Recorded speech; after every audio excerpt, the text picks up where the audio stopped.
First of all, I think we can say that evacuation for Afghan people are over with France.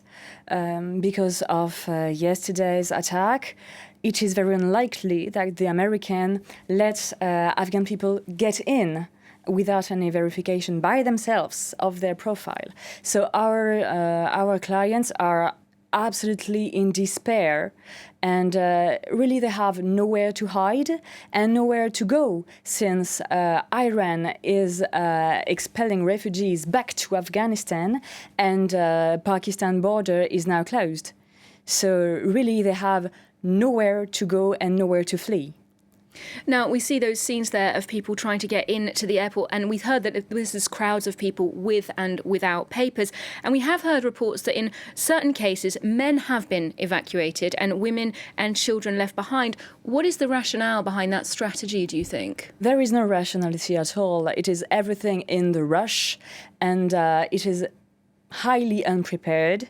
The responsibility of government, including French government, is extremely important. And of course, when you are inside of the airport and your young children and wife are outside of the airport, well, you get out of the airport because you can't unburden them. So it is dramatic situations every time, every day, that we actually witness at that airport.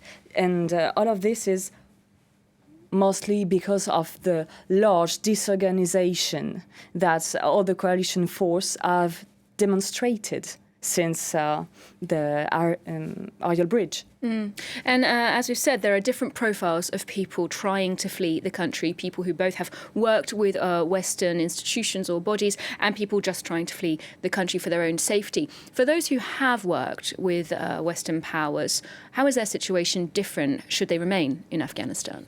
Well, there are targets, like big ones, okay?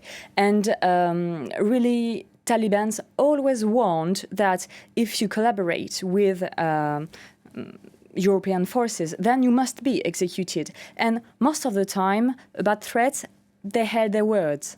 So they will be found and executed. Of course, Taliban are already trying to put their hands on them.